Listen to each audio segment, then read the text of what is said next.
Hello everyone, আমি মিষ্টি ওয়ার্ল্ডের নতুন ভিডিওতে তোমাদের অনেক অনেক স্বাগত জানাই। বুধবার দিনটা তোমাদের সাথে শেয়ার করছি। এখন বাজে ভোর 3:30 মতো। নিগম রোজ 2:30টার দিকে ঘুম থেকে ওঠে, খাওয়া দাওয়া করে, তারপর তার ডাইপার চেঞ্জ করি, আবার ঘুমিয়ে পড়ে। কিন্তু আমার আর মায়ের তারপর আর ঘুম ধরে না। তারপর আর কি করি, এই জন্য মা মেয়ে মিলে কাঁথা সেলাই করতে বসেছি। এই ওর জন্য রাত জেগে জেগে আমার চোখের তলায় কালি তো পড়েছে, সঙ্গে মায়েরও শরীর খারাপ হয়েছে। তারপর 6টার দিকে উঠে খাওয়া দাওয়া করে নিগম 7টার দিকে ঘুমিয়ে যাওয়ার পর আমি এবার বাইরে এসে চুলটা একটু চিরুনি করে নিচ্ছি।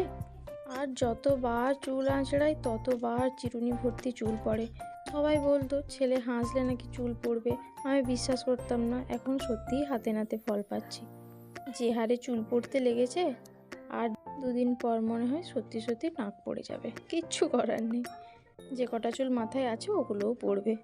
কাল রাত্রি থেকে দেখছি খুব হাওয়া দিচ্ছে, বলেই ছিল বুধবার থেকে ঠান্ডাটা আরও জোরালো পড়বে। তো আমি সকালের দিকে সাধারণত চাদর গায়ে দিই না, আজকে দেখছি গাটা খুব ছ্যাঁকছ্যাঁক করছে, তো চাদরটা গায়েই দিলাম। আর 3টে থেকে উঠে পড়ার জন্য আমার খুব খিদেও পেয়েছে। এখন তাড়াতাড়ি ব্রাশ করে নেবো, করে নিয়ে কিছু খাবো। বাবার বাড়িতে আছি জন্য কোনো কাজ করতে হয় না ঠিকই, কিন্তু ছেলের দেখাশোনা আমাকে একাকেই করতে হয়। তাই টাইমের মধ্যে সব কাজ সেরে ফেলতে হয়। চলো ব্রাশ করতে করতে একটু বাইরে বেরোই। আমাদের এখানে বাড়ির বাইরে ট্যাপে টাইম মতো জল আসে, সেই মতো সমস্ত স্নান, বাথরুমের জল, সব কিছু, খাবার জল তুলে রাখতে হয়, নয়তো জল চলে গেলে আর পাওয়া যায় না। তো বাইরে এসেছি, দেখছি ভাই গেছিলো সমিতিতে দুধ দিতে, সে ফিরে এসছে। দিয়ে বলে, তুই ব্লগ বানাচ্ছিস, আমাকেও নে তোর ক্যামেরায়। আমি বলি ঠিক আছে আয়, অসুবিধার কি আছে। শীতকালে সকাল সকাল ঘুম থেকে উঠে গ্রামের এই পরিবেশটার মজাই আলাদা, তাই না? চারদিক কুয়াশা ঘেরা, সবুজ সবুজ, কি দারুণ দেখতে লাগে। তারপর বাইরে বেরোলেই পাড়ার সব লোকেদের সাথে দেখা হবে, কি ভালোই লাগে। তাহলে চলো মুখ ধুয়ে নিই। এরপর এখানে কাকিমা বসিয়েছিল ঘুগনি রান্না করতে, আমাকে বললো একটু দেখো, তো আমি একটু দেখছিলাম। তারপর গিয়ে চলো চটপট কিছু খেয়ে নিই। কী খাবো ভাবতে ভাবতে ভাবলাম হরলিক্সটা একটু খেয়ে ফেলি, কেননা এখন মুড়ি খেতে একটু দেরি আছে। নিগম যখন পেটে ছিল তখন খুব খিদে পেত, এখন দেখি ও হয়ে যাওয়ার পর আবার আরও বেশি খিদে পায়।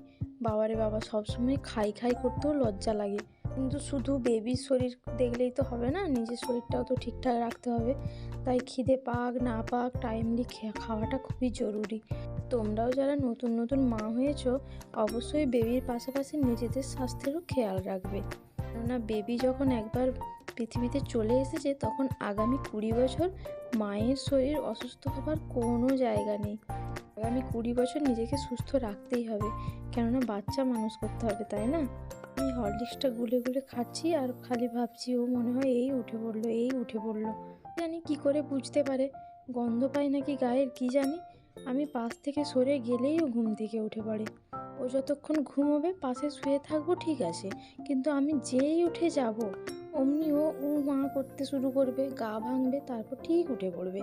হবে না এবার কেন, সারাদিন তো আমি নিয়ে আছি, সেই জন্য কারো কাছে খুব একটা যেতেও চায় না।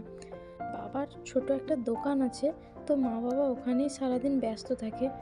এই মনে হয় কাঁদলে আর কি, খাওয়া দাওয়া ফেলে ছুটতে হবে সারাদিন ওই আমার কাছেই। তারপর কাকু কাকিমা, ভাই, মা, বাবা, এরা যে যখন সময় পায় একটু একটু নেয় ওকে। 9টা 9:30টার আগে তো রুম থেকে বেরোনোর উপায় নেই। আমাদের এদিকে প্রচুর ঠান্ডা। তোমাদের ওদিকে কোন দিকে কেমন ঠান্ডা সবাই একটু কমেন্টে জানিও। গত 2-3 দিন তো বেশ কুয়াশার জন্য একটু আবহাওয়াটা গরম ছিল, তারপর দেখি এখন আবার বাতাস দিতে শুরু করেছে কাল রাত্রি থেকে, তো এবার আরও ঠান্ডা পড়বে।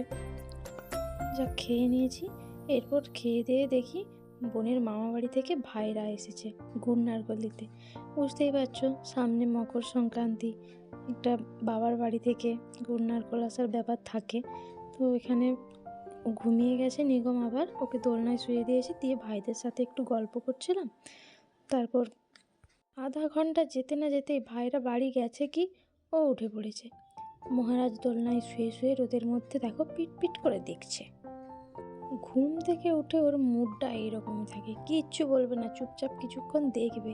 তখনও যদি দেখে যে কেউ তাকে কোলে নিচ্ছে না, ব্যাস অমনি হলো শুরু। তো চলো এবার ছেলেকে রেডি করবো, আমি নিজে রেডি হব, আজকে একটু বেরোনোর আছে, কোথায় যাচ্ছি সেটা পরে বলছি। তো রেডি হয়ে বেরিয়ে পড়েছি। বাড়ি থেকে বেরিয়ে আমাদের দোকানের সামনে এসে টোটোয় উঠবো, তারপর যাব। নিগমকে আগে রেডি করে দিয়েছিলাম, দিয়ে আমার বোন ওকে নিয়ে চলে এসেছিলো আগে। এটা আমার ছোটো কাকিমা ওকে নিয়ে দাঁড়িয়ে আছে। তো ছোটো কাকিমা, আমি আর বোন মিলে যাচ্ছি একটু সোনার দোকানে। টোটোতে উঠে পড়েছি, বোন আমি পাশাপাশি বসেছি, কাকিমা উল্টো দিকে নিগমকে নিয়ে বসেছে। এরকম টোটো, গাড়ি, মারুতি, বাইক যাতেই উঠি না কেন নিগমকে নিয়ে একটু দোল খেলেই ও ঘুমিয়ে যায়। তো পুরো রাস্তা নর্মালিও ঘুমোতে চলে গেল। ফাইনালি চলে এসেছি দোকানে, টোটো থেকে নেমে এবার দোকানে ঢুকছি।